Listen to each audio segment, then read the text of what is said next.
नरसिंह मेहता, आहा, ऐसे कीर्तन में तल्लीन रहते थे। उनके पिताजी का श्राद्ध होना था, नरसिंह मेहता जी के बड़े भाई ने घर से निकाल दिया था नरसिंह मेहता जी को। तो नरसिंह मेहता जी बोले बड़े भैया ने तो निकाल दिया, तो मैं अपने पिता का श्राद्ध स्वयं कर लेता हूं। नरसिंह मेहता अपने कुल पुरोहित के पास गए तो कुल पुरोहित बोले कि भैया हमने तो तुम्हारे बड़े भैया को बोल दिया कि हम सब तो उनके घर जाएंगे प्रसाद पाने। सब लोग ध्यान से सुनना, और एक बात बोलूं, एक पुण्य का काम और है इस जगह पे कथा सुनना। अगर बगल वाला सो जाए तो कोहनी मार के उठा दो, बहुत बड़ा पुण्य मिलेगा आपको। अभी तक कोई सोया नहीं है, अभी तक तो सब बढ़िया ही है, पर यहाँ की हवा ऐसी है, यहाँ पे अभी भी ठंडक है, अभी भी बहुत बढ़िया माहौल है, यहाँ पे शुद्ध वायु चल रही है, आसपास पूरा जंगल प्रदेश है, और सुबह सुबह की कथा है। बाल भोग करके निद्रा आना स्वाभाविक होगा, इसलिए बगल वाला सोवे तो आप पूरी ताकत से कोहनी मार के उसको उठा सकते हो। उसको लग जाएगी तो भी आपको दंड नहीं मिलेगा, आपको पुण्य मिलेगा, आपने उसको सोते हुए को उठाया है। इसलिए कोई सो जाए तो उसको उठा देना। हाँ, तो नरसिंह मेहता, बहुत ध्यान से सुनिएगा, भाई ने घर से निकाल दिया, कुल पुरोहित के पास गए तो कुल पुरोहित जन भी सब बड़े चिढ़ते थे, ब्राह्मण जन भी, ये नागरवंशीय ब्राह्मण थे तो ब्राह्मण भी इनसे बड़े चिढ़ते थे। क्यों?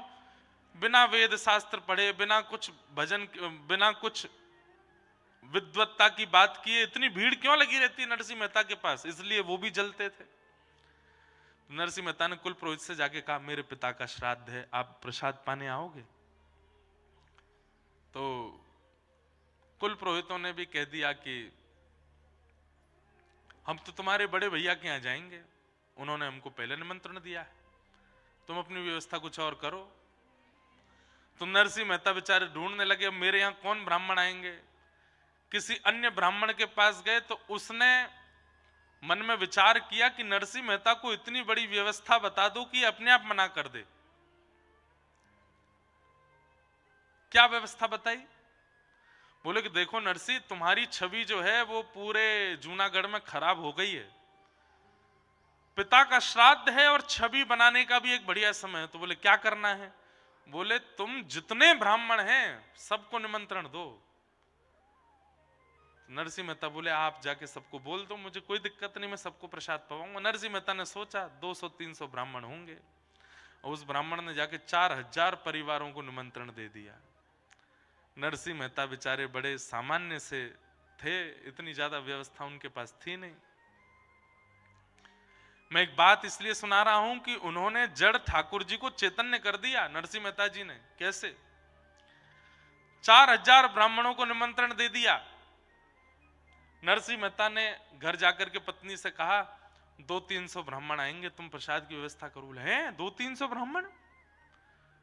यहां पे 2 लोगों के प्रसाद की व्यवस्था नहीं, घर में तुम 200-300 ब्राह्मणों को निमंत्रण दिया है। वैकुंठ में बैठे बैठे द्वारिकाधीश रुक्मणी जी से कह रहे हैं, बोले 200 नहीं है, 4000 आने वाले। रुक्मणी जी मेरा नरसिंह फंस गया। रुक्मणी जी बोली अब क्या होगा? बोले देखो आगे क्या होता है। नरसिंह मेहता जी बोले देवी 200 ब्राह्मणों की प्रसादी बनाओ। बोले कहां से बनेगी, हमारे यहां व्यवस्था नहीं। बोले मैं काम करता हूं, एक सेठ जी हैं वो मेरा कीर्तन कराते हैं, मुझसे बहुत प्रेम मानते हैं, मैं उनके यहां से थोड़ा कर्जा ले आता हूं और उससे हम 200 ब्राह्मणों का भोजन करा देंगे, जाओ। नरसिंह मेहता जी सेठ जी के पास गए, सेठ जी से जाके बोले हमको 200 ब्राह्मणों का प्रसाद कराना है, कुछ कर्जा दे दो आप, हम ब्याज सहित लौटा देंगे आपको। सेठ जी बोले देखिए नरसिंह मेहता जी, हमको ब्याज नहीं चाहिए, और आप यदि नहीं भी लौटाओगे तो भी चलेगा, लेकिन बदले में हमको कुछ दे दीजिए। बोले क्या? बैठ के कीर्तन सुना दो। आप कीर्तन इतना अच्छा करते हैं, थोड़ी देर कीर्तन सुना दो, हम दक्षिणा के रूप में इतना धन देंगे कि 200 ब्राह्मणों का भोजन हो जाएगा। नरसिंह मेहता बोले मैं कीर्तन तो सुना दूंगा, पर कीर्तन करते करते करते करते जब मैं भाव में चला जाता हूं तो मैं कितने घंटे हो गए, कितने दिन निकल गए, मैं भूल जाता हूं। और आज शाम को ब्राह्मणों का भोजन होना है। मैं ऐसा नहीं हो कि कहीं मैं तल्लीन हो जाऊं कीर्तन में। सेठ जी बोले चिंता मत करो, आप तल्लीन हो गए, मैं तो आंख खोल के रहूंगा, थोड़ी देर बाद आपको हिला दूंगा कि जाओ ब्राह्मण आ गए, घर पे भोजन कराओ। नरसिंह मेहता बोले देख लेना, ध्यान रखना मेरा। बोले हाँ ठीक है। उठाए करताल, नरसिंह मेहता ने जैसे कीर्तन शुरू किया, सोचिए नरसिंह मेहता तल्लीन होते होंगे तो क्या सुनने वाले नहीं होते होंगे? ऐसे भाव में गए, ऐसे भाव में गए कि वो भी डूब गए, सेठ जी भी डूब गए, सुनने वाले जो 10 15 20 लोग थे वो भी डूब गए, बाहर के गांव के लोग आए वो भी डूब गए। कीर्तन चलते चलते चलते चलते 13 14 15 20 घंटे तक कीर्तन चलता रहा। यहां ब्राह्मणों के आने का समय हो गया। पत्नी बाट देख रही है कि वो 200 ब्राह्मणों के भोजन की सामग्री ला रहे होंगे। रुक्मणी जी बोली अब तो नरसिंह मेहता की और निंदा होगी, अब तो इनको जूनागढ़ से भी निकाल देंगे, ऐसा लगता है आज जो अपराध होने जा रहा है। ठाकुर जी बोले मैं नहीं देख पा रहा हूं, तुम बैठो मैं जाता हूं। और महाराज नरसिंह मेहता का रूप धारण करके ठाकुर जी आ गए जूनागढ़ में। और ठाकुर जी तो अक्षय पात्र लेकर के चलते हैं, 200 ब्राह्मण क्या तुम 2 लाख आ जाओ, सबको भोजन पवा देंगे। पत्नी के पास पहुंचे, नरसिंह मेहता की पत्नी से जाके कहा जल्दी जाओ प्रसादी बनाओ। और देवी सुनो, वो थोड़ी एक बदलाव आया। बोले क्या? 200 ब्राह्मण नहीं है। बोले तो कितने हैं? 300। बोले नहीं नहीं नहीं, नहीं 4000 है। 4000 इनका कैसे बनेगा? अरे बनाते हैं ना, तुम भी लगो मैं भी लगता हूं। ठाकुर जी अमनिया कर रहे हैं, मिर्च काट रहे हैं, सब्जी काट रहे हैं, टमाटर काट रहे हैं, अमनिया कर रहे हैं। पत्नी छोंक लगा रही है, उसको तो लग रहा है नरसिंह मेहता ही है। और नरसिंह मेहता कहा? वो तो वहां कीर्तन कर रहे हैं बैठ करके सेठ जी के यहाँ। ठाकुर जी यहाँ पर सिर पर महाराज बांध करके कढ़ाई में लिए घी और सब प्रसादी बना रहे हैं। नरसिंह मेहता के पिताजी का श्राद्ध है, ठाकुर जी भोजन बना रहे हैं। क्षण भर में तो सब सामग्री बनती चली गई। पत्नी बोली आज बड़ा आश्चर्य हो रहा है, इतनी जल्दी इतनी सारी सामग्री कैसे बन गई? बोले देवी इस पर बाद में चर्चा करेंगे, ब्राह्मण आ रहे हैं, चौका लगाओ बढ़िया गोबर का और थाली आदि सजाओ, सबको प्रसाद पवाना है। 4000 ब्राह्मण मन में सोचते आ रहे थे आज नरसिंह मेहता हमको प्रसाद नहीं पवा पाएगा और ये हमको बहाना मिल जाएगा नरसिंह मेहता को नगर से निकालने का। लेकिन वहां जैसे ही पहुंचे सबके चरण धो धो करके ठाकुर जी ने आसन पर बैठाया। 4000 ब्राह्मण एक ही पंगत में बैठा दिए और सबके सामने ठाकुर जी एक एक फेंटा कमर पे बांधे, एक फेंटा सिर पे बांधे, पसीना आ रहे हैं। ठाकुर जी धोते जामे, हाथ मांजे, सबको साग परोसे, सब्जी परोसे, 4-4 प्रकार की सब्जी, 2-2 प्रकार की पूड़ियां, 3-3 प्रकार के मिष्ठान, एक रायता, बढ़िया सामग्री, ऐसा पवाया महाराज, ऐसा पवाया। ब्राह्मण बोले ए नरसी, हाँ कोई सेठ वेठ ने करी है क्या व्यवस्था? नहीं नहीं, सब आपकी कृपा है, आप सब ब्राह्मणों की कृपा है, आप लोग पाइए। प्रसाद पाकर के ब्राह्मण इतने तृप्त हो गए, इतने तृप्त हो गए कि मन से आशीष निकल रहा था लेकिन जलन थी ना मन में। बोले भैया भोजन तो बहुत अच्छा पवाया नरसिंह मेहता ने, लेकिन हम लोगों को इसको नगर निकाला करना है, भोजन से काम थोड़ी बनना है। अब तो दक्षिणा की बाड़ी है, कुछ नहीं दे पाएगा। 4000 ब्राह्मणों को क्या देगा? नरसिंह मेहता दौड़ करके भीतर गए। ठाकुर जी थे, नरसिंह मेहता थोड़ी थे। पत्नी से कहा देवी चलो दक्षिणा बांटें। बोले क्या देंगे दक्षिणा में? बोले सब व्यवस्था है, चिंता मत करो। एक बैलगाड़ी भरी रखी थी, कपड़ा हटाया, उस पर छोटी छोटी पोटलियां थी, पत्नी को देते जाओ। बोले तुम बांटती जाओ सबको। बोले इसमें है क्या? बोले कुछ नहीं है, तुम देते जाओ। पत्नी ने धीमे से पोटली खोल के देखी तो हर पोटली में 12-12 सोने की मोहर और 4000 ब्राह्मणों को बंटवाई। ब्राह्मण भी पोटली हाथ में लें तो हे नरसी क्या पत्थर भर के दिए हैं क्या? नहीं नहीं, सब आपकी कृपा है, आपका अनुग्रह। ब्राह्मणों ने जब खोल करके देखा, आज तक भोजन के निमंत्रण में 1 पैसा मिलता था तो ब्राह्मण फूले नहीं समाते थे कि 1 पैसा मिला हमको, सबसे बड़ी दक्षिणा है 1 पैसा। आज क्या मिला? 12 सोने की मोहर। मतलब ये ब्राह्मण, इनके बालक, इनके बालकों के बालक, बालकों के बालक, कम से कम 4 पीढ़ी तक भी अगर कुछ नहीं करेंगे तो इन्हीं मोहरों पर पेट पल जाएगा सबका। इतनी दक्षिणा। देख करके सब ने तो भैया नरसिंह मेहता और पत्नी दोनों को एक साथ बैठा करके ब्राह्मणों ने स्वस्ति वाचन किया, ऊपर अक्षत डालने। अरे नरसिंह मेहता जी, मैं तो कहता हूं नरसिंह मेहता जी के पिता कितने भाग्यशाली कि उनके श्राद्ध में ठाकुर जी ने भोजन बनाया, अपने हाथ से पवाया। और नरसिंह मेहता की पत्नी कितनी भाग्यशाली कि बाम दाहिने भाग में पति के रूप में विश्वपति बैठे हैं, जगतपति बैठे हैं, और 4000 ब्राह्मण एक साथ अक्षत छिड़क करके आशीष दे रहे हैं, और नरसिंह मेहता वहां कीर्तन कर रहे हैं। 4000 ब्राह्मण निकले। इनके भाई के यहां 12 ब्राह्मण गए थे, वो सब प्रसाद पाके निकले। तो जब निकले तो 1-1 रुपया दक्षिणा मिला, जो कि बहुत ही बड़ी दक्षिणा थी। सब आपस में बोले यहां तो सब हुआ, अरे वो नरसिंह मेहता के यहाँ 4000 गए हैं, चलो चलो तमाशा देखने में आनंद आएगा, देखें तो सही कैसी कैसी जो है नरसिंह मेहता की जो है आज वस्त्र उतराई हो रही होगी, आज नगर निकारी हो रही होगी। 12 ब्राह्मणों ने जाकर के देखा तो 4000 ब्राह्मण नाचते हुए आ रहे थे। क्यों रे, कैसा रहा भोजन? बोले महाराज पूछो मत, दक्षिणा वक्षिणा मिली कि ऐसे ही आ गए हो? बोले आपको कितनी मिली पहले ये बता। हमको 1 रुपया। सुने 1 रुपया, 1 पैसा मिलता है हमारे यहाँ पे, 1 रुपया मिला है हमको। तुमको क्या दे दिया नरसिंह मेहता ने? कौड़ी वोड़ी दी होंगी। बोले महाराज आज तक इस नगर के सबसे बड़े ब्राह्मण आप थे, पर अब हम 4000 हैं, हम पे 12 सोने की मोहर है। नरसिंह मेहता ने दक्षिणा में दी। कैसे, कहां से? बोले पता नहीं, सब दिए। यहां सब ब्राह्मणों को प्रसाद पवाने के बाद ठाकुर जी बोले देवी थक गए, हमारे तो कमर में दर्द हो गया, आप बैठिए ना, मैं प्रसाद पवाती हूँ। हाँ सब ब्राह्मणों का हो गया, मैं पा लेता हूँ। ठाकुर जी बैठ करके पाए, पा करके पत्नी बोलती जा रही थाली में ही छोड़ देना, मैं भी पाऊंगी फिर। बोले हाँ हाँ। खूब सारा पाए।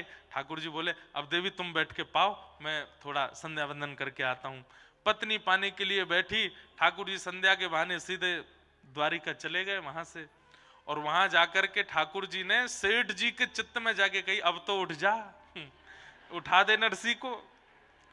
सेठ जी की आंख खुली, नरसिंह जी, नरसिंह जी। बोले जी क्षमा कर दीजिए, बहुत बड़ा अपराध हो गया। बोले क्या हो गया? बोले आपको कीर्तन करते करते बहुत समय हो गया, श्राद्ध। बोले कितने, 2-4 घंटे ज्यादा हुए? वो नहीं नहीं 24 घंटे हो गए। नरसिंह मेहता बोले अब तो जाने से कोई फायदा नहीं, आप ही चले जाना, मेरी पत्नी कहाँ है उसको ढूंढ के भेज देना, ब्राह्मणों ने बहुत बुरा हाल किया होगा, घर वर जला दिए होंगे हमारे। तो सेठ जी बोले मैं संग चलता हूं ना, एक बार चल के देख लें क्या है। धीमे धीमे डर डर के नरसिंह मेहता अपने घर जा रहे हैं। घर के बाहर जाकर के देखा तो आंगन में बैठ करके पत्नी प्रेम से प्रसाद पा रही थी। नरसिंह मेहता गए, देवी तुम प्रसाद पा रही हो, सब ठीक है, घर वर जला तो नहीं, तुमको किसी ने मारा पीटा तो नहीं? अरे क्या, कौन मारेगा? प्रसाद पानी दीजिए थोड़ा प्रेम से। तुम प्रसाद पा रही हो, पिताजी का श्राद्ध नहीं हुआ, ब्राह्मण आए थे क्या, कुछ कहा तो नहीं? कैसी बात करते हैं, संध्या करने गए थे, हाथ पांव धोने गए थे, पूरी याददाश्त धो के आए हो क्या? सब कर गए ब्राह्मण भोजन, 4000 ब्राह्मण आए थे, क्या बढ़िया, सब आनंद से हुआ, देखो अब ये प्रसाद। नरसिंह मेहता बोले क्या कह रही हो तुम? बोले आप ऐसे आश्चर्य में पूछ क्यों रहे हो? नरसिंह मेहता जी ने सब सत्य बताया। बोले देवी मैं 24 घंटे बाद आया हूं, मैं कीर्तन करने गया था, 24 घंटे तक मैं नहीं आया था, यहां 24 घंटे में क्या हुआ मुझे बताओ। पत्नी के नेत्र सजल हो गए। बोले आप नहीं थे? बोले ना। सब्जियां कौन काट रहा था भीतर? फेंटा बांध करके, सिर पर स्वापा बांध के, बार बार मेरे से हाथ से कढ़ाई छीन करके कौन चला रहा था? रबड़ी को, रायते को किसने बनाया? सब ब्राह्मणों को, 4000 ब्राह्मण आए थे, सबको 4000 आए थे। बोले हाँ, सबको प्रसाद पवाया, 12-12 सोने की मोहर दी। आप नहीं थे तो कौन थे? नरसिंह मेहता के नेत्र सजल हो गए। बोले देवी तुम्हारे चरण कहाँ है, मैं प्रणाम कर लूं? मेरे द्वारिकाधीश आए थे, मैं नहीं था, मेरे नाथ आए थे, मुझे बस ये बता दो वो कहां बैठे थे, कहां चले थे, उनकी चरण रज होगी, मैं उसी को माथे से लगा लूं। पत्नी बता रही है यहां चले थे। नरसिंह मेहता लेट लेट करके उस स्थान को प्रणाम करते हैं, द्वारिकाधीश को पुकार रहे हैं, नाथ क्यों किया आपने ये सब, क्या आवश्यकता थी।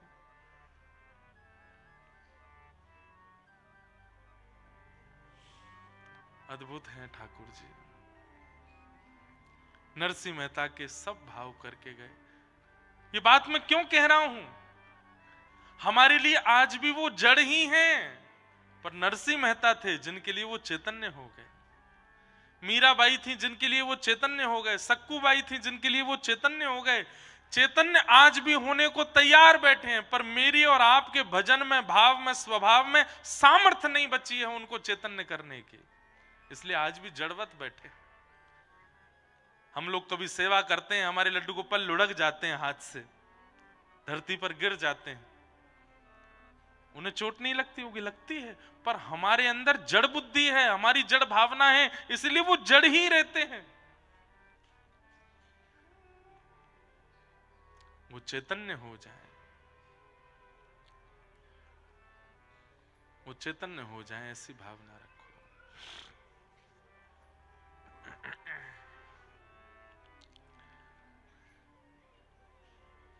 तुम्हें छोड़ सुन नंद दुलारे, कोई न मीत हमारो,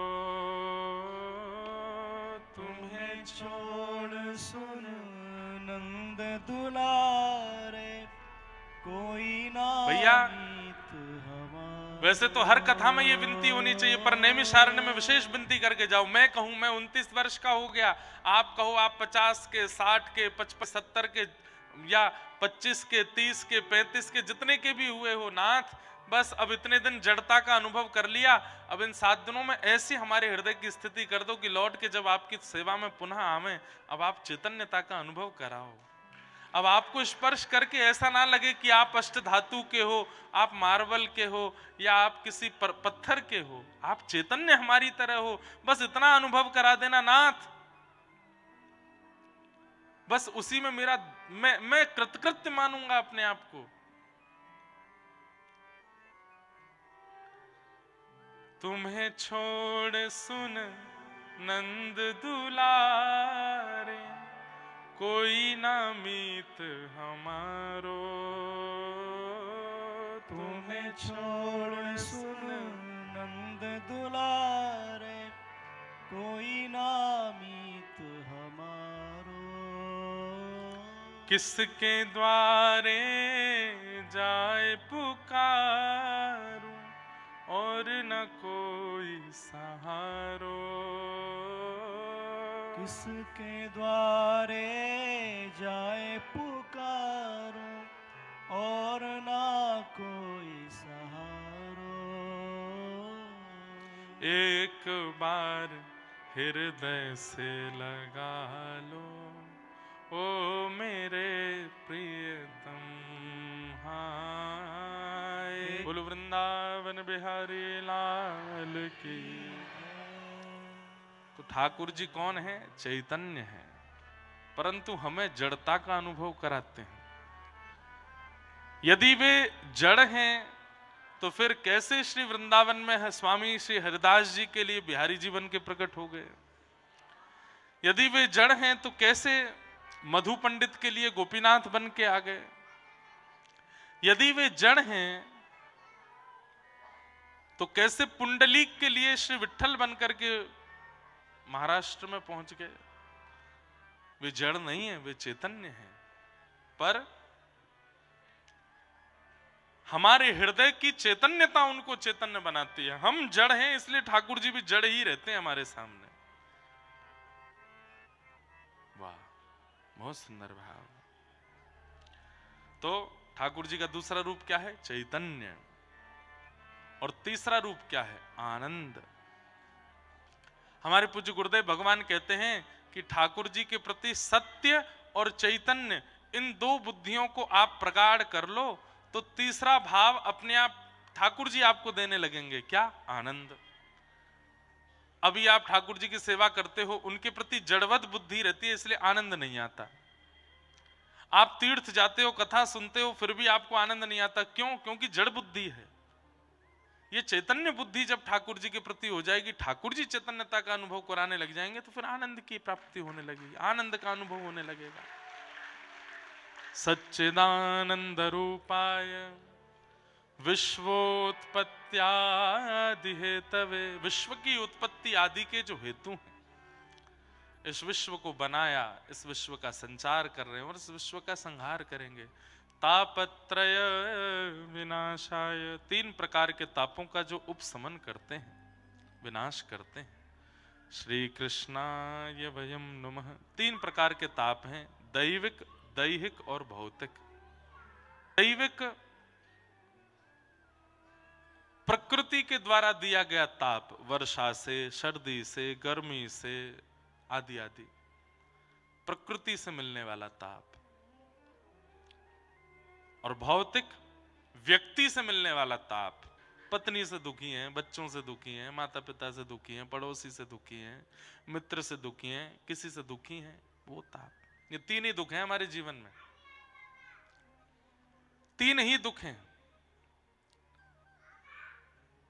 अरे मैया तेने का ठानी मन में, लाला छोड़ दियो वन में।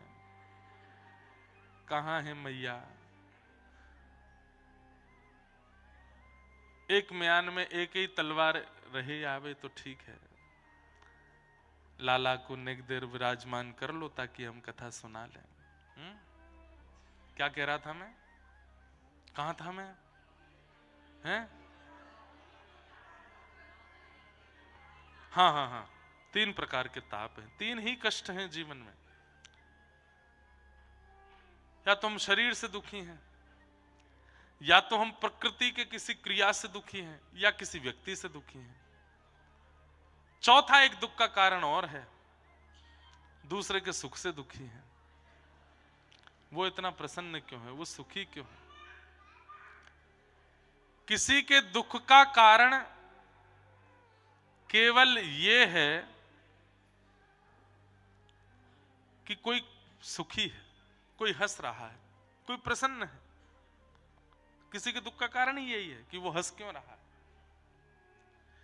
तो ठाकुर जी के शरण में रहने वाला व्यक्ति इन समस्त प्रकार के दुखों से निवृत्त रहता। निवृत्त रहता मतलब दुख तो आते हैं पर उस पर ज्यादा फर्क नहीं पड़ता, प्रसन्न रहता है, उनसे ज्यादा उसको विचलनता नहीं होती। हम कथा करते हैं हमारे जीवन में दुख नहीं है, ऐसा नहीं है, पर प्रभाव किस पर ज्यादा होता है उससे पता चलता है कि वो भगवत भक्त है कि नहीं। गोस्वामी तुलसीदास जी का इतना अपमान किया था उस समय पर जब गोस्वामी जी ने मानस की रचना की, इतना अपमान किया गया। लेकिन आज भले ही मानस जी को घर घर में पढ़ाया जाता है, उस समय किसी ने स्वीकार नहीं किया था। लेकिन गोस्वामी जी ने स्पष्ट कर दिया कि मैंने ये रचना किसी व्यक्ति विशेष को प्रसन्न करने के लिए नहीं, कि स्वांत सुखाय तुलसी रघुनाथ गाथा। मैं चाहूं तो अनेक भाषाओं में मानस की रचना कर सकता था, लेकिन अपने आप को सुख देने के लिए मैंने अवधी भाषा का प्रयोग किया। और आज वही अवधी भाषा में सब लोग पढ़ रहे हैं, अपना कल्याण कर रहे हैं, कृतार्थ हो रहे हैं। तो संसार का काम है बंधुओं, कभी यश देंगे कभी अपयश देंगे। तो इस संसार में दुख तो सबके जीवन में आता है, पर उस दुख को आप कितना भारी भरकम रूप से लेते हो ये आपके ऊपर निर्भर। एक मेरे को बहुत अच्छी बात याद आई, ध्यान से सुनना। ठाकुर जी वंशी धारण कैसे करते हैं? ऐसे दोनों भुजाओं का प्रयोग करते हैं, अपने नेत्रों को भी नीचा कर लेते हैं, सर भी झुका लेते हैं, स्वयं भी चरणों को भी टेढ़ा मेढ़ा कर लेते हैं, पूरे बिल्कुल आनंद के साथ त्रिभंग लली बनकर के तब ठाकुर जी वंशी बजाते हैं। वंशी में वजन कितना होता है? 50 ग्राम होता होगा, 100 ग्राम होता होगा। उसको ठाकुर जी ऐसे धारण करते हैं जैसे कितनी भारी है। भारी वस्तु को, अब ये स्पीकर रखा है, इसको मुझे उठाना हो तो मैं टेढ़ा होऊंगा, नीचे झुकूंगा, जोर लगाऊंगा, अपने होठ मीचूंगा, तब जाकर के इसको उठाऊंगा। भारी वस्तु को उठाने में अंग को तोड़ा जाता है, मरोड़ा जाता है, सब प्रकार के बल लगाए जाते हैं, दोनों हाथ लगाए जाते हैं। ठाकुर जी वंशी धारण करते हैं ऐसे जैसे कितनी भारी हो, लेकिन 7 कोस लंबे चौड़े गिरिराज पर्वत को धारण करते हैं ऐसे। इसका मतलब क्या है? ताली पहले बजा दी, सब मजा किरकिरा कर दिया। बात तो सुनो पहले पूरी। वंशी क्या है? तत्प्रेम रूपिका। वंशी प्रेम प्रदान करती है। वंशी कोई अत्यंत दुखी भी हो तो उसको सुनकर के आनंदित हो जाता है, प्रेम में घुल जाता है, निमग्न हो जाता है। आहा, व्रज की व्रजांगनाएं गोपियां सब दौड़ी चली जाती हैं ठाकुर जी की वंशी सुनकर के। केवल व्रजांगना गोपियां ही नहीं, सारे वंचर जीव भी ठाकुर जी की वंशी सुनकर के आनंदित हो जाते हैं। गैया भी दौड़ी चली जाती हैं। सबको सुख देने वाली वंशी, प्रेम प्रदान करने वाली वंशी। तो प्रेम की वस्तु को धारण कैसे करते हैं ठाकुर जी? दोनों हाथ से धारण करते हैं, पूरे टेढ़े मेढ़े होकर के। मतलब उसके प्रति पूर्ण समर्पण सम्मान देकर के ठाकुर जी उसको धारण करते हैं। लेकिन विशाल विराट गिरिराज को ठाकुर जी यूं उठाते हैं। हमको ठाकुर जी संकेत कर रहे हैं, जीवन में आने वाले विषाद, दुख, पीड़ा भले ही कितने भी बड़े पहाड़ की तरह हों, ऐसे उठाओ। और जीवन में आने वाला प्रेम, भक्ति, भाव, भजन, उसको ऐसे धारण करो, दोनों भुजाओं से, हृदय से लगा करके। हम लोग उल्टा करते हैं, मिलने वाले प्रेम को तो ऐसे लेते हैं और मिलने वाले कष्टों को, विषादों को ऐसे लेते हैं। अरे इसने मेरे जीवन में आ गया, अब मेरा क्या होगा? अब तो मेरे को ये रोग लग गया, अब तो मेरी पत्नी के साथ ऐसा हो गया, मेरे बच्चों के साथ ऐसा हो गया, मेरे इतने का लॉस हो गया, मेरा परिवार टूट गया। उसको हम पूरे शरीर में धारण करते हैं, जो विषाद है। और जो मिलने वाला प्रेम, भक्ति है, उसको ऐसे धारण करते हैं। ये गलत है, उल्टा करो। ये गिरिराज धारण और वंशी धारण, इन दोनों से ये प्रतीक ठाकुर जी देते हैं। 100 ग्राम की वंशी को ठाकुर जी ऐसे उठाते हैं, 2 उंगलियां लगाते हैं, 2 हाथ। ठाकुर जी चाहें तो 1 उंगली से भी वंशी बजा सकते हैं, लेकिन नहीं, वो प्रेम स्वरूपा वंशी है, इसलिए ठाकुर जी दोनों भुजाओं का प्रयोग, पूर्ण सम्मान देते हैं वंशी को। प्रेम है। और विशाल 7 कोस कम होता है क्या? 21 किलोमीटर का पर्वत उठाने के लिए ऐसे लगाते हैं। हमें संकेत कर रहे हैं, यदि मेरे अनुयायी हो, कृष्ण के अनुयायी हो, प्रेम को दोनों भुजाओं से स्वीकार करो, विषादों को इकन्नी उंगली पर रखो। इसीलिए तापत्रय विनाशाय। ताप जीवन में नहीं आएंगे ऐसा नहीं है, आएंगे, पर वो आपके ऊपर ज्यादा प्रभाव नहीं डाल सकते, ज्यादा आपको तोड़ मरोड़ नहीं सकते, ज्यादा आपको विचलित नहीं कर सकते। बुरा नहीं मानना। भक्त और गैर भक्त का अंतर बताऊं? दाल खाई, नमक या मिर्च मसाला कुछ कम था, ओहो मन ही नहीं कर, ले जाओ, समझो भक्ति नहीं है। पर दाल पाई, बनाने वाले को पता है कि इसमें नमक आदि सब कम है, वो पूछते हैं भैया यार इसमें तो हम डालना ही भूल गए थे। क्या हो गया? कोई बात नहीं, पेट ही तो भरना है, खा लिया। हर जगह एडजस्टमेंट करने वाला, चाहे व्यवस्थाओं में हो, चाहे विचारों में हो, चाहे परिवार में हो, चाहे आपसी रंजिश में हो, चाहे विवादों में है, सब जगह जो सुलह करने की भावना रखता है उसको भक्त कहते हैं। और बिगड़े हुए को और बिगाड़ने पे लगा रहता है, वही संसारी है। पता चला कि कोई कार्य बिगड़ गया है, अब बिगड़े हुए पे चिंता करे बैठा है, बिगड़े हुए पर रो रहा है, बिगड़े हुए पर टूट गया है, बिगड़े हुए पर बिल्कुल हाथ पांव उठा करके खड़ा हो गया, अब मुझसे नहीं हो सकता। विषादी व्यक्ति का लक्षण है। पर बिगड़े हुए को सुलझावे, बिगड़े हुए को और आसान करे, ये वैष्णव भक्त का लक्षण है। इसलिए परिस्थिति सबके जीवन में आती है बंधुओं, उससे विचलित होना ये संसारी व्यक्ति का स्वभाव है, उससे विचलित ना होना ये एक भक्त का स्वभाव है। तापत्रय विनाशाय श्री कृष्णाय वयम नमः। ऐसे श्री कृष्ण को हम बारंबार प्रणाम करते हैं। नैमिषे सूतमासीन मभिमाद्य महामतिम कथामृत रसास्वाद कुशलः सौनको ब्रवीत। आज महात्म्य की चर्चा है तो मैं संक्षेप में थोड़ा महात्म्य सुना देता हूं। 88,000 सौनकादि ऋषि यहीं नैमिषारण्य क्षेत्र में बैठे थे। किस लिए? आने वाले कलयुग के मानवों के कल्याण के लिए यज्ञ कर रहे थे। हम आप सबके कल्याण के लिए यज्ञ कर रहे थे, लेकिन कोई प्रमाण नहीं था कि इस यज्ञ से हम लोगों का कल्याण होगा। तभी वहां सूत जी का आगमन हुआ और सूत जी के आते ही उन्होंने प्रश्न किया। प्रश्न करते हुए कहा, इह घोरे कलौ प्रायो जीवाश्चा सुरताम गतः। ये घनघोर कलिकाल आने वाला है जहां पर जीव असुरता को प्राप्त हो जाएगा। अभी तो बंधुओं हम थोड़े थोड़े असुर हैं, हमारी जो आगामी 2-4 पीढ़ी बाद के वो तो जन्म से ही असुर होंगे।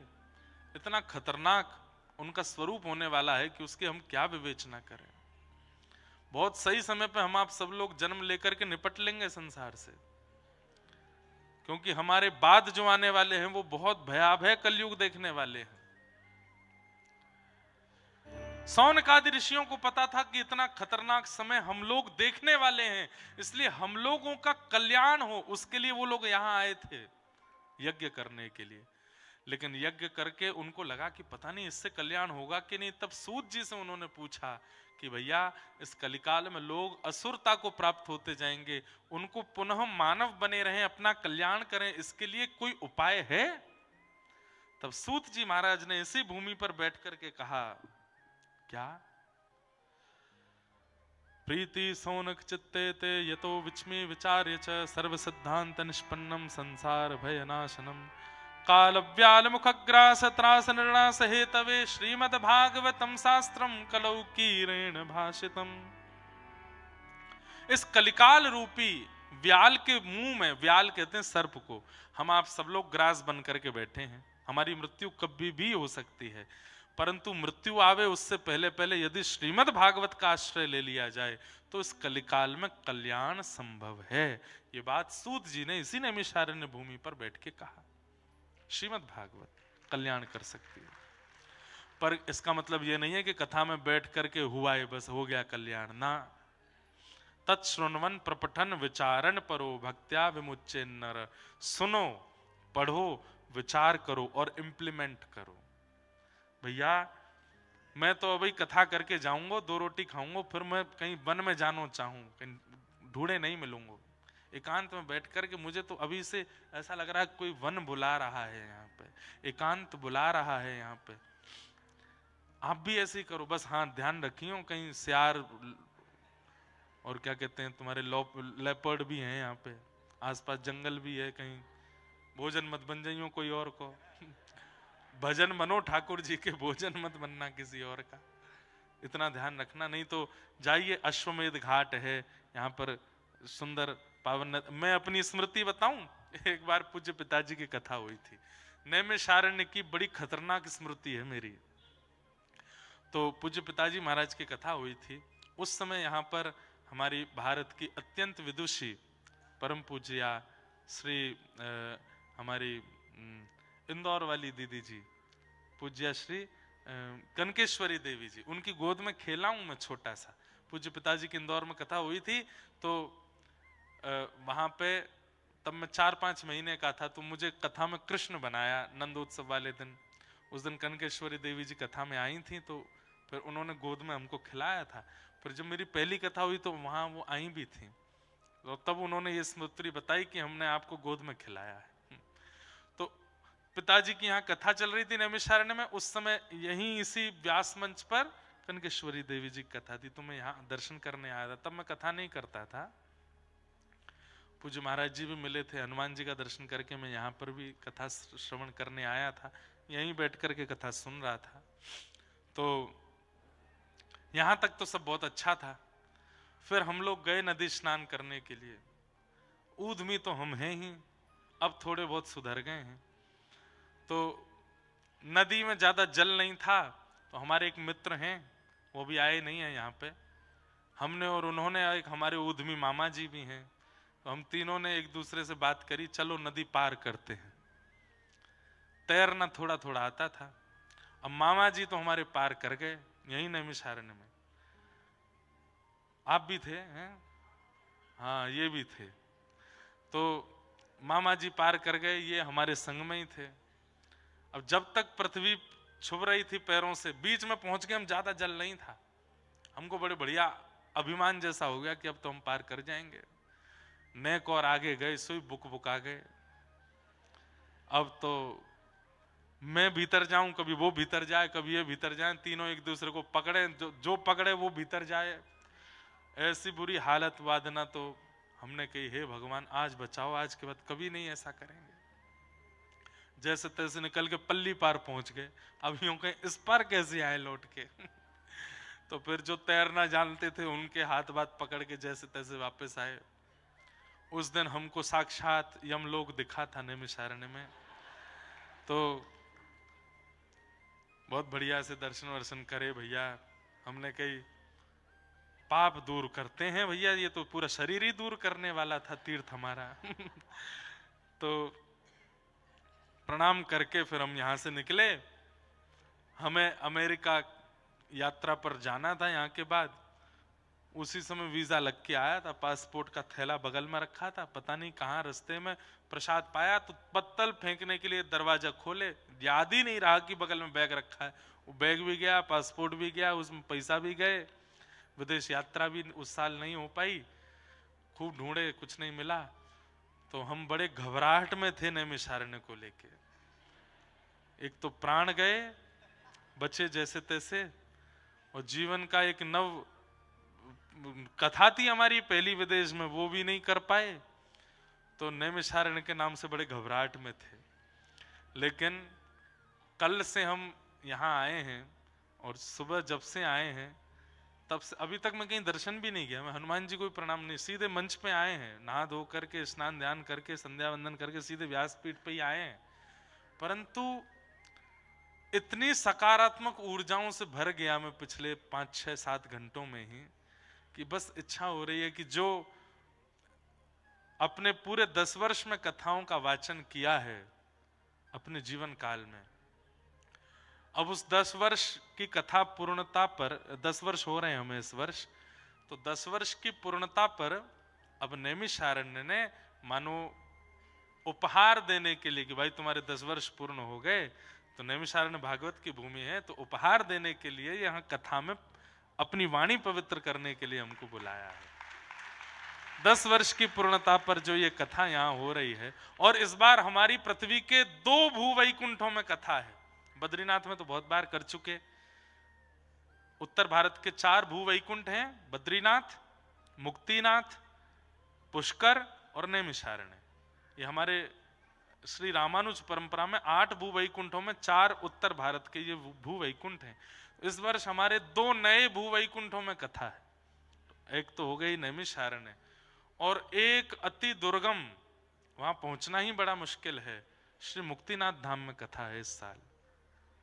कैसे पहुंचेंगे भगवान जाने वहां पे। वहां ज्यादा लोग तो नहीं जाएंगे, 50-100 गिनती के हम चुनेंगे जिनको वो जा रहे हैं वहां पर। हम चुन के ले जाएंगे, 10 सालों में जो हमको सबसे बढ़िया श्रोता लगे उनको लेके जाएंगे। हाँ, आप हाथ हिलाओ, जरूर लेके जाऊंगा आपको लेकिन वहां क्योंकि ना तो ऑक्सीजन है, और हम ज्यादातर युवाओं को लेके जा रहे हैं जो भाई सही सलामत लौटे। हमें पता चली किसी के दादी दादा ले गए, महाराज जी कथा सुनाने लेके गए थे कि पिंडदान कर आए वहीं पे ही तो वहां ना तो ऑक्सीजन की व्यवस्था बहुत ज्यादा है, पहुंचना भी बहुत मुश्किल है। यहाँ से पहले काठमांडू, काठमांडू से पोखरा, पोखरा से फिर बाय हेलीकॉप्टर या फ्लाइट से जोमसोम, जोमसोम से फिर बाय रोड जाते हैं। पर हमें पता है हमारे संग रहने वाले कई संगीतकार, और ये अभी से ही ना बोलेंगे, लेकिन इनको जबरदस्ती लेके जाऊंगा मैं।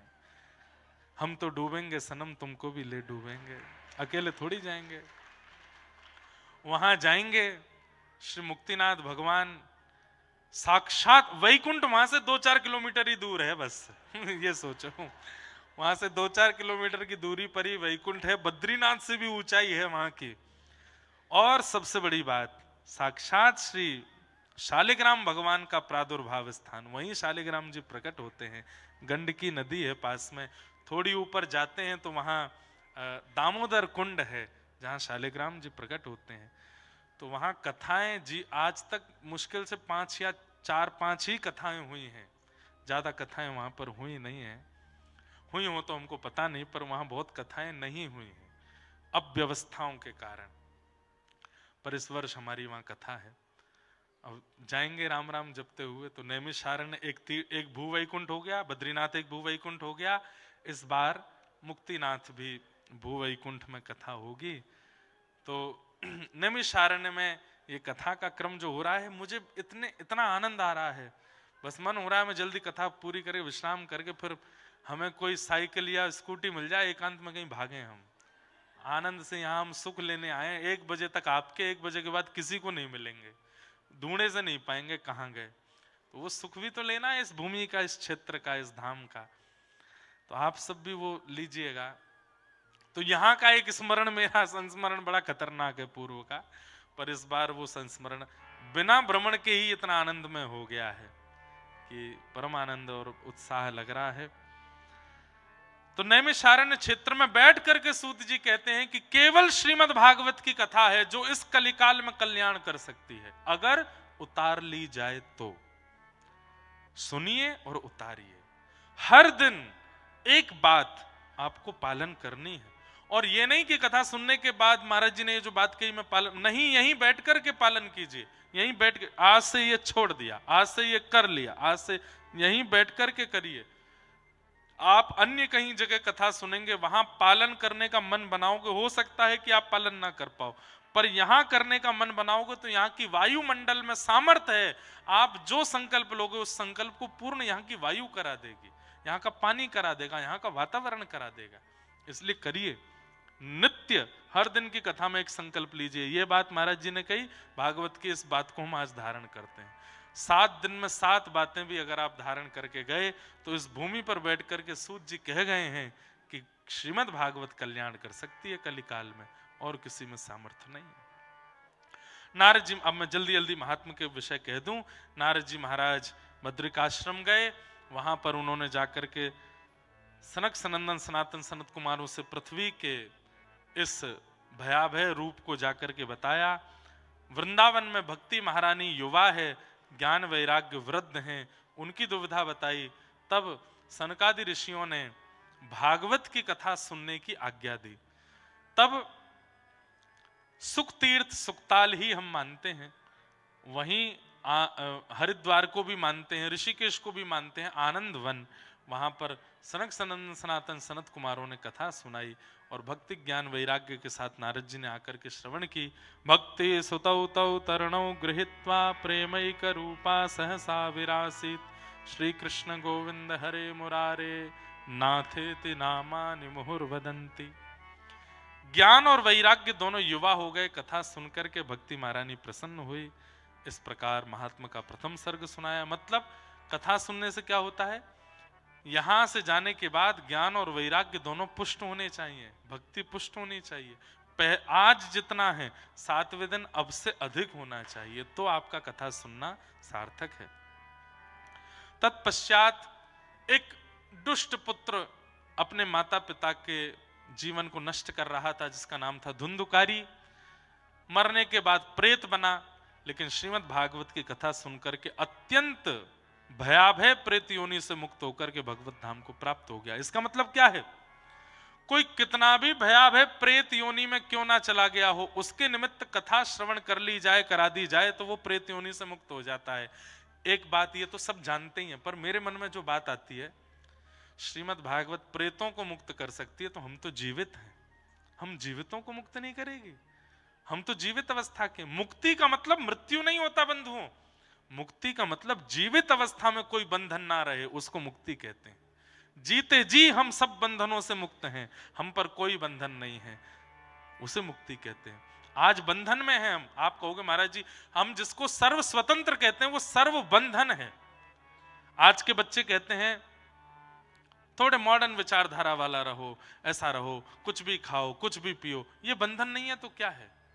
यही तो बंधन है कि आपको रसना ने बांध रखा है कि आप जीवों को खा रहे हो, ये रसना का बंधन है। आपको कानों ने बांध रखा है कि आप संसारी संगीत सुन रहे हो, ये कान का बंधन है। आपके एक से अनेक, अनेक से भी अनेक संपर्क में साथी हैं जीवन में, ये आपकी त्वचा का बंधन नहीं है तो क्या है? इन सारे बंधनों से मुक्ति, उसको मुक्ति कहते हैं। मेरी जीव अब मुक्त है, उसे पाने के लिए, रसायन के लिए किसी जीव को मारने की आवश्यकता नहीं है। मेरे नेत्रों को किसी सुंदरता को देखने की आवश्यकता नहीं है। मेरे कानों को संसारी विचार व्यवहार सुनने की आवश्यकता नहीं है।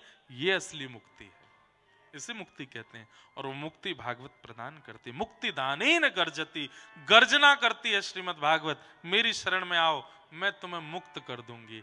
इस संसार के किसी विषय की कोई वार्ता, कोई दुर्गंध तुम्हारे अंदर नहीं रह पाएगी। इसलिए कथा, हम तो भैया हर दिन कथा कहते हैं, धीरे धीरे हम हो रहे हैं मुक्त। एक कथा में आप कैसे हो जाओगे?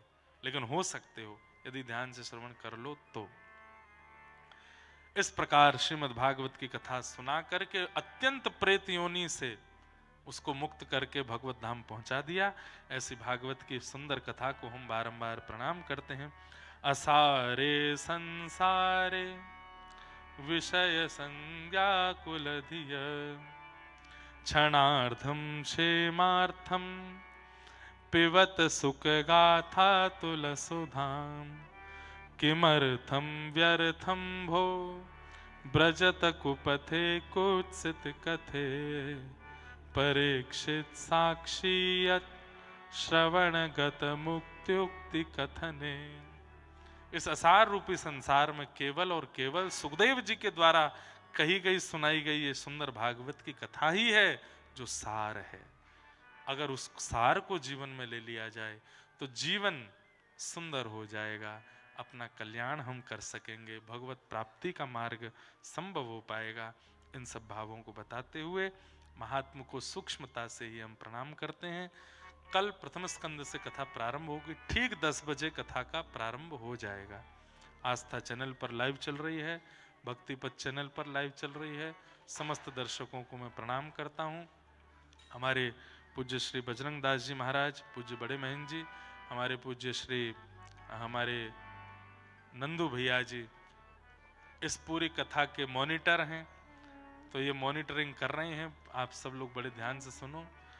कोऑर्डिनेटर इस पूरी कथा के श्री हनुमान जी महाराज हैं, हनुमानगढ़ी के हनुमान जी। ध्यान से कथा सुनना, कहीं गदा नहीं चला दें आपके ऊपर। बड़े ध्यान से आनंद के साथ आप लोग भाव से कथा श्रवण कीजिएगा। आप सब लोगों से प्रार्थना है कि 9 बजे ही आप लोग 9:30 बजे तक यहाँ आ जाइए। सौंधी सौंधी ठंड रहती है, नींद रात्रि में ही पूरी कर लीजिएगा, कथा में नहीं सोइएगा।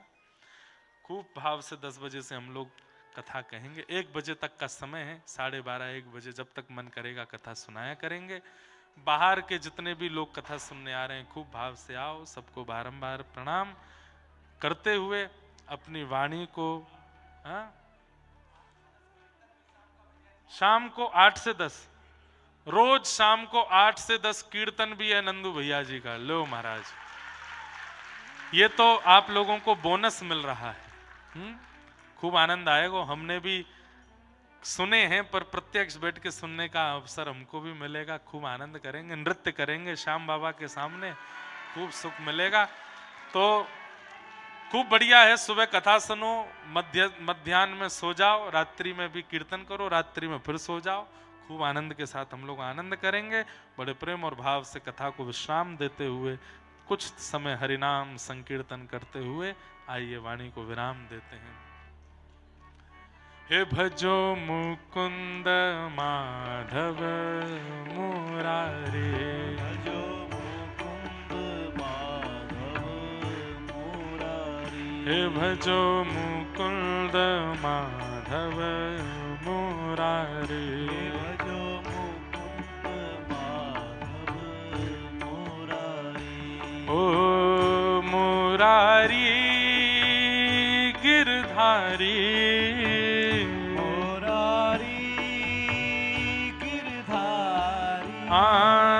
गिरधारी प्यारो बनवारी, गिरधारी प्यारो बनवारी, हे गिरधारी प्यारो बनवारी, गिरधारी प्यारो बनवारी। गिरधारी प्यारो बनवारी, गिरधारी प्यारो बनवारी। हे भजो भजो ओ भजो मुकुंद माधव मुरारे, भजो मुकुंद माधव मुरारी। हे राधा गिरधर लाल भजो राधे गोविंदा, राधा गिरधर लाल भजो राधे गोविंदा। बद्री विशाल भजो राधे गोविंदा, भद्री वैशाल भजो राधे गोविंदा। हे नैमिषारण्य भजो राधे गोविंदा, नैमिषारण्य भजो राधे गोविंदा। नैमिषारण्य भजो राधे गोविंदा, नैमिषारण्य भजो राधे गोविंदा। हे भजो राधे राधे राधे राधे राधे गोविंदा, राधे राधे राधे राधे गोविंदा। भजो राधे राधे राधे राधे राधे गोविंदा, राधे राधे राधे राधे राधे गोविंदा। हे भजो राधे गोविंद भजो राधे गोविंदा, राधे गोविंद भजो राधे गोविंदा। हे राधे गोविंद भजो राधे गोविंदा, राधे गोविंद भजो राधे गोविंदा। हे राधे गोविंद भजो राधे गोविंदा। राधे गोविंद भजो जय राधे जय श्री राम, जय जय श्री राधे, जय जय श्री राधे। बोलो वृंदावन बिहारी लाल की, श्री राधा रमण लाल की, श्री राधा वल्लभ लाल की, अनंत बलवंत श्री हनुमान जी महाराज की, खाटू नरेश की, पूछरी के लौठा की, हुप हुप प्यारे। क्या बात है बंसी वारे, शाबाश। सबको खूब खूब जय श्री कृष्ण, जय सिया राम, जय श्रीमन नारायण, जय जय श्री राधे। जय